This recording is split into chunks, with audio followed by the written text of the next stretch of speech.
Bonsoir peuple de Dieu, bonsoir les intercesseurs des nations, c'est votre frère Igo en direct du Canada. Aujourd'hui nous sommes le 5 décembre 2020 et il est 17h11 ici au Canada. Je vous salue vous tous dans le nom de Jésus-Christ et recevez toutes mes salutations dans vos maisons, dans vos familles, partout là où vous êtes. Je vous souhaite toutes les bénédictions dans le nom de Jésus-Christ de Nazareth.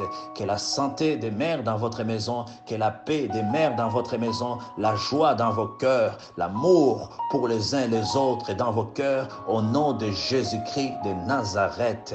Alléluia. Prions dans le nom de Jésus. Saint-Esprit, merci pour ta présence, merci pour ton amour, merci pour ta grâce et ta bonté. Tu es le bienvenu au milieu de nous et assistez-nous du début jusqu'à la fin de cette réunion. Au nom de Jésus-Christ, nous avons prié. Amen. Oui, bien-aimés dans le Seigneur, notre thème de ce samedi, c'est bien être sûr de l'avoir connu. Peut-on être sûr, mon frère et ma sœur, intercesseur des nations, de l'avoir connu? Peut-on être sûr d'avoir connu le Christ? Sans plus tarder, nous allons lire la parole de Dieu et nous allons pouvoir trouver la réponse à cette question.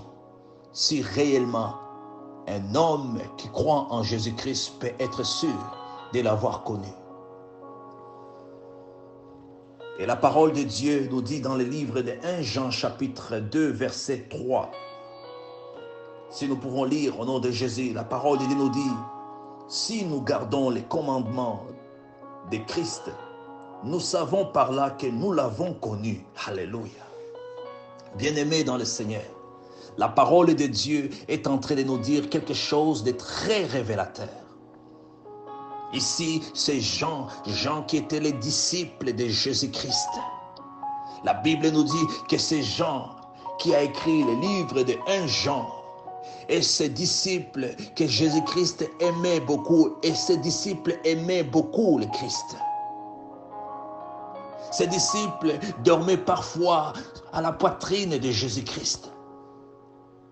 C'est le disciple qui a vu le Christ mourir à la croix de Golgotha et il a regardé l'amour d'un Dieu qui a laissé son Fils et le Fils qui a accepté de mourir pour l'humanité, s'est donné lui-même. C'est Jean a écrit l'amour de Dieu. Et si nous lisons les écrits de Jean, 1 Jean, 2 Jean, nous allons voir que cet homme et ses disciples a réellement compris l'amour de Dieu, l'amour de Jésus-Christ. Jean était proche de Jésus. Jean a vu l'amour de Jésus. Et Jean nous a témoigné l'amour de Jésus.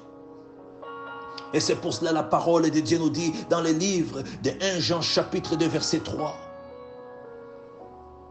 Si quelqu'un peut avoir une question en disant, suis-je vraiment sûr de marcher dans la volonté de Dieu? Suis-je vraiment la personne qui a connu le Christ? Est-ce que je marche avec le Christ? Est-ce que j'ai rencontré le Christ dans ma vie?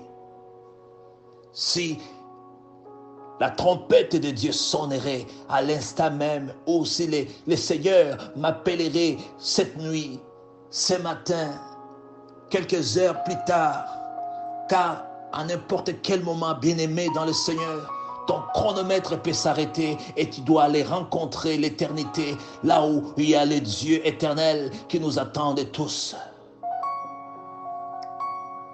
Mais avant que cela arrive, peut-on être sûr de l'avoir connu? Car si l'homme est encore en vie, c'est parce que Dieu souhaite qu'il puisse connaître le Christ qui est le chemin, la vérité, la vie éternelle. Bien-aimés dans le Seigneur, la parole est en train de nous dire que c'est lorsque nous gardons les commandements de Christ, et là, nous saurons que nous l'avons connu. Est-ce que tu gardes les commandements de Dieu? Est-ce que tu marches selon les commandements de Dieu, mon frère et ma sœur? Toi qui es encore vivant, car les morts, c'est fini pour eux. C'est quelqu'un qui est déjà mort.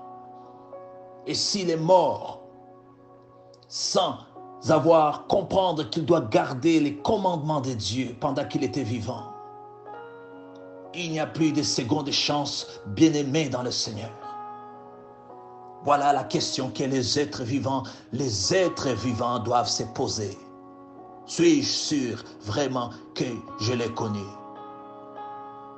La parole de Dieu nous dit, c'est en gardant, en observant, en marchant selon ses commandements. Là, nous saurons que nous l'avons connu.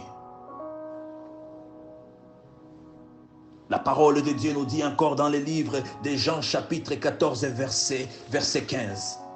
La parole de Dieu nous dit dans ces versets, si vous m'aimez, respectez mes commandements. Voilà ce que le Christ va dire aux disciples, en disant que si vous dites que vous m'aimez, vous devrez respecter mes commandements. L'amour de Dieu se manifeste lorsque nous marchons selon la volonté de Dieu. C'est lorsque nous observons les commandements de Dieu. Tu aimeras ton prochain et tu fais cela. Tu aimeras l'Éternel ton Dieu, tu fais cela. Est-ce que tu dis dans ton cœur que tu aimes Dieu? Est-ce que tu dis dans ton cœur que tu aimes le Christ? Le Christ te dit ce soir, si tu dis que tu m'aimes, tu dois observer mes commandements. Tu dois respecter mes commandements. Tu dois marcher selon ma volonté. Et à ce moment-là, dans Jean chapitre 14, encore verset 16, le Christ dit, si tu fais cela, quant à moi, je prierai le Père et il vous donnera un autre défenseur afin qu'il reste éternellement avec vous. Et à ce moment-là, bien-aimé dans le Seigneur, tu auras une récompense. Le Saint-Esprit viendra dans ta vie et il restera avec toi. Il demeurera avec toi. Il marchera avec toi. Pourquoi? Parce que tu as observé les commandements de Dieu. Parce que tu as aimé Dieu en observant ses commandements. Alléluia. Voilà l'amour de Dieu. Voilà l'amour que l'Église doit témoigner le Christ. 1 Jean chapitre 5. Si nous pouvons lire 1 Jean chapitre 5 verset 3, qu'est-ce que la parole de Dieu nous dit? La parole dit au verset 3, en effet, l'amour de Dieu consiste à respecter ses commandements. Or, ces commandements ne représentent pas un fardeau.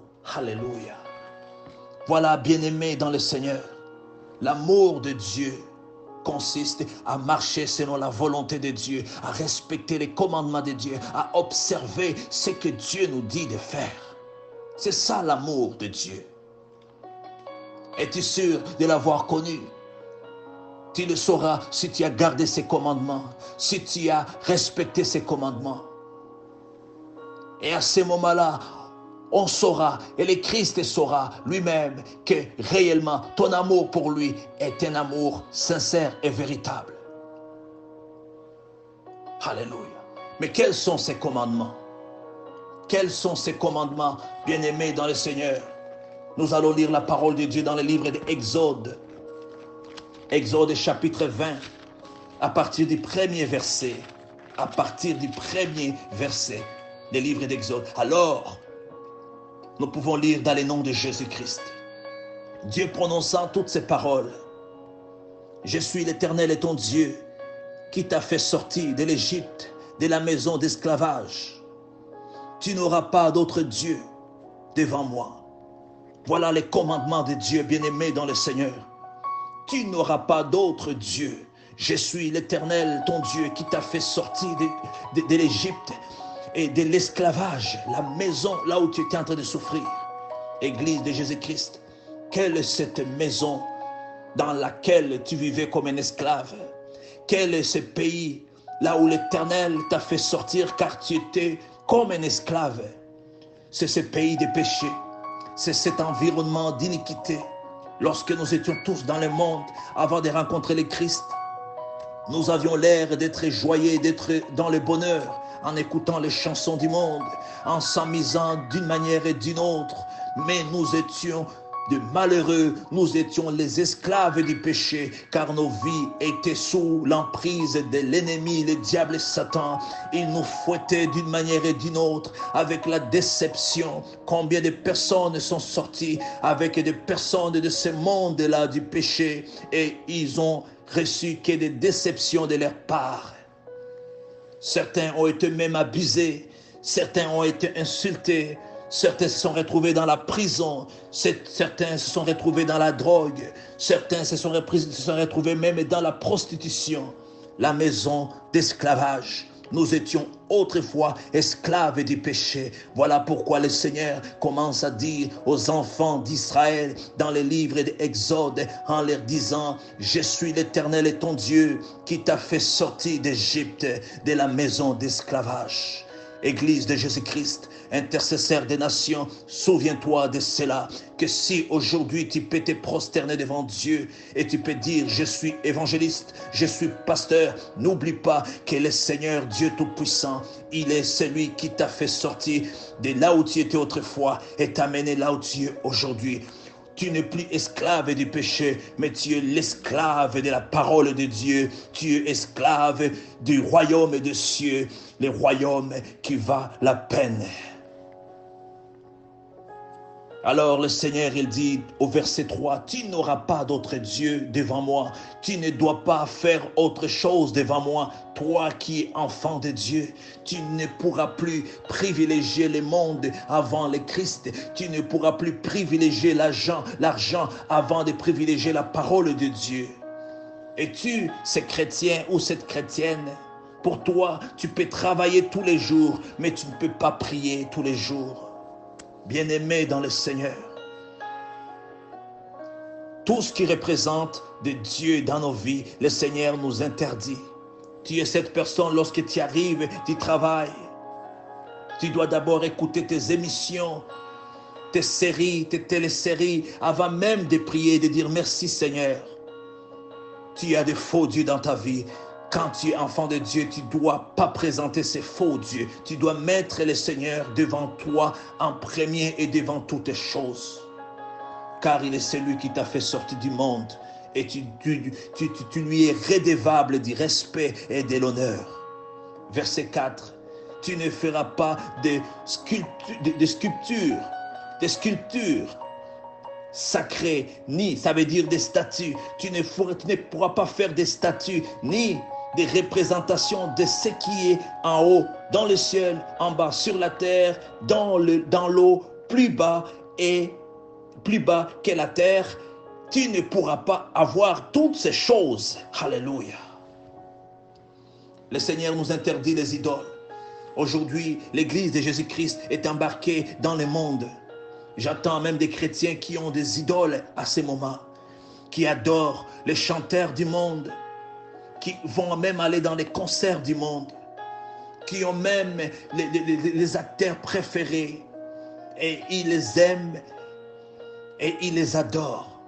Bien-aimés dans le Seigneur refuse cela. Si tu es aussi quelqu'un qui se prosterne devant les images comme des statues, qui adore les statues, le Seigneur refuse cela car ton Dieu est vivant.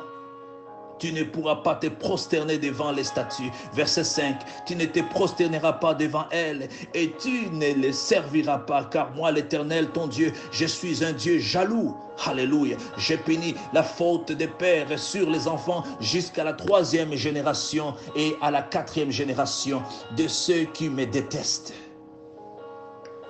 Bien-aimé dans le Seigneur, tu ne dois pas te prosterner devant les images. Tu ne dois pas te prosterner devant Dieu, devant les faux dieux. Tu ne dois pas te prosterner devant les gens de ce monde, les stars, ou toutes ces choses-là qui peuvent prendre tellement la place que Dieu mérite dans ta vie. Tu dois les bannir de toi. Tu dois les bannir de ton environnement de travail. Tu dois les bannir de ton environnement, de tous les jours. Tu dois les bannir de ton quotidien. Tu dois les bannir de tes pensées. Toutes choses, bien-aimées dans le Seigneur, auxquelles tu vois que ton cœur a tendance à se pencher, plutôt que de se pencher sur la parole de Dieu, sur l'amour de Dieu, sur les commandements de Dieu. Tu dois prier et demander le Saint-Esprit de venir te libérer de ces mondes-là. Verset 6. et j'agis avec bonté jusqu'à 1000 générations envers ceux qui m'aiment et qui respecte mes commandements. Voilà, bien-aimé dans le Seigneur, Dieu, il peut même jusqu'à 1000e génération faire de grandes choses dans ta vie si toi tu commences à l'honorer. Souviens-toi d'Abraham, les promesses qu'il a eues avant même que le Christ puisse arriver dans le monde. Jusqu'aujourd'hui, les enfants de la promesse profitent encore de cette promesse que Dieu avait faite à Abraham, bien-aimé dans le Seigneur. Verset 7. Tu n'utiliseras pas le nom de l'Éternel ton Dieu à la légère, car l'Éternel ne laissera pas impuni celui qui utilisera son nom à la légère. Bien-aimés dans le Seigneur, aujourd'hui les gens, ils utilisent le nom de Jésus-Christ à la légère. Le nom de Jésus-Christ, c'est le nom au-dessus de tous les noms. Même les démons tremblent devant ces noms. La Bible déclare dans le livre de Marc qu'un jour Jésus-Christ a visité un lieu où il y avait un homme qui vivait dans les sépulcres. Et lorsque les démons qui étaient dans cet homme ont vu le Seigneur Jésus-Christ, ils ont été tourmentés et ils commençaient à trembler. Ils commençaient à supplier Jésus de les laisser en paix, car ils étaient tourmentés de sa présence. Vous savez pourquoi? Car le nom de Jésus-Christ est au-dessus de tous les noms. Autrefois, l'homme a demandé à Moïse, donnez-moi le nom de ce Dieu qui t'envoie. Or, Dieu n'est pas comme nous. Dieu n'a pas de nom. Il est le maître de l'univers. Il est celui qui s'appelle Je suis. Mais l'homme a insisté. Sinon, il a laissé faire des idoles. Alors, quand Dieu a écouté l'homme en acceptant qu'il puisse venir dans le monde, en fait de se donner un nom, il s'est donné le nom de Jésus-Christ. Voilà pourquoi la Bible dit, c'est le nom au-dessus de tous les noms. On l'appellera Prince de paix. Alléluia. Les conseillers, les dieux tout-puissants, tout ce que les livres d'Ésaïe nous relatent, bien-aimés dans le Seigneur, car c'est le nom au-dessus de tous les noms. Alors la Bible dit dans les commandements de Dieu, tu ne peux pas utiliser le nom de Jésus-Christ à la légère, car Dieu peut te punir si tu utilises le nom de Jésus-Christ à la légère. Alléluia. Voilà les commandements de Dieu. Verset 8. Souviens-toi de faire du jour du repos un jour saint.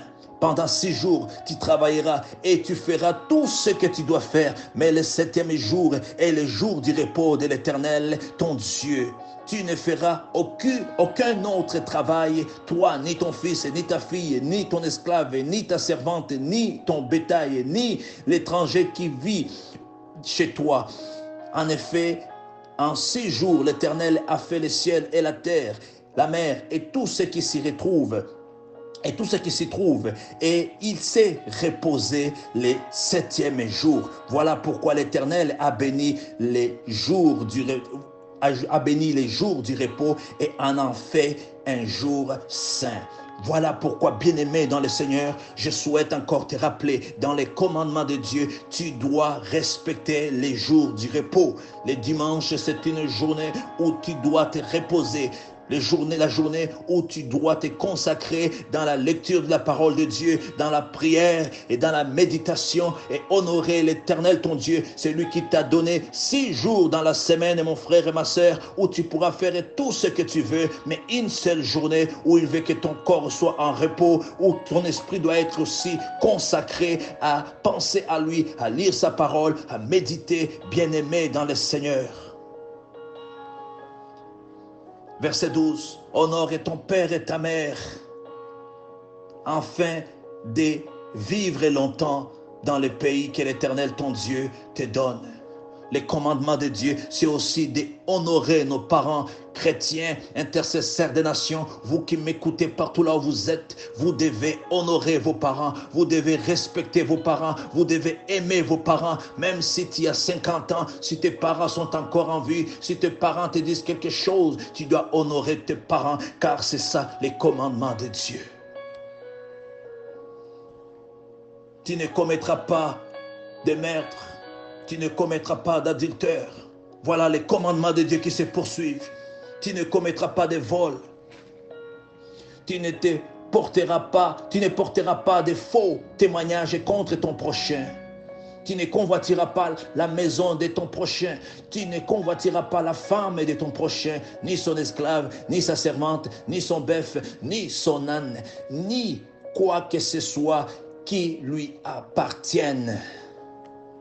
Bien-aimés dans le Seigneur, aujourd'hui nous vivons dans le monde où il y a beaucoup de convoitises. Lorsqu'on se retrouve dans les médias sociaux, on voit ton prochain avec une belle voiture, tu convoites. Voilà pourquoi, bien-aimés dans le Seigneur, le péché a augmenté beaucoup dans le monde, car aujourd'hui le monde est rempli de gens qui cherchent à avoir tout ce que les autres ont.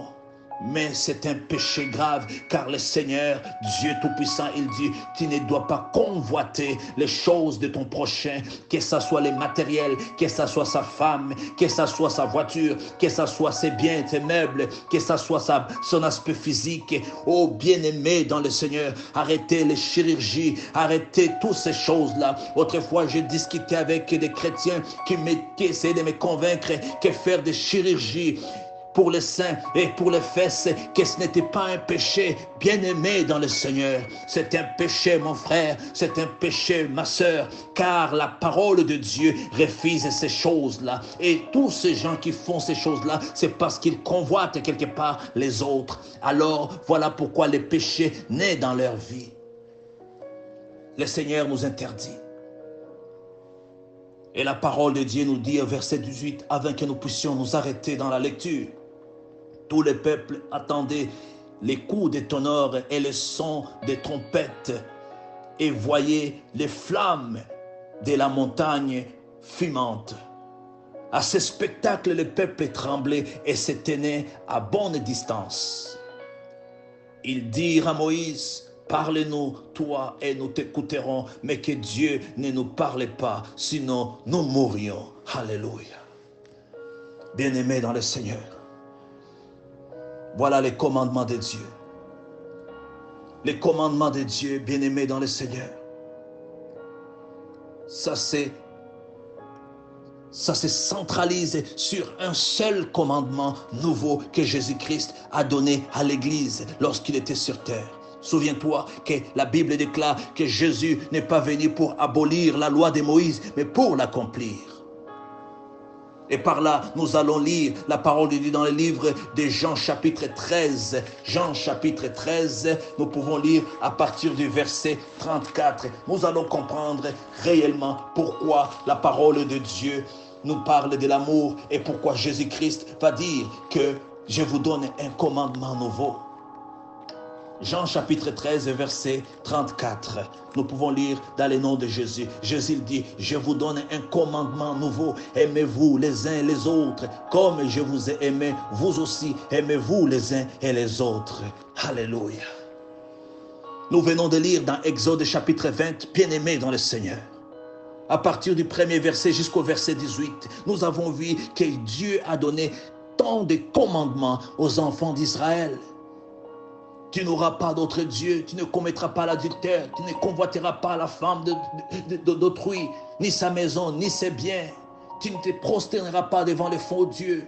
Tu ne porteras pas les témoignages contre ton prochain, les faux témoignages contre ton prochain, je veux dire. Tous ces commandements qu'on venait de lire.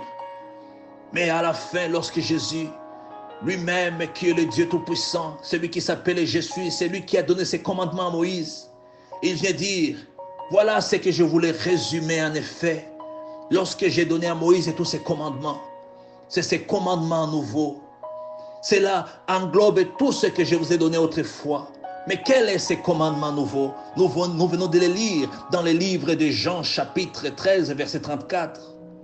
Je vous donne un commandement nouveau, va dire Jésus aux enfants d'Israël.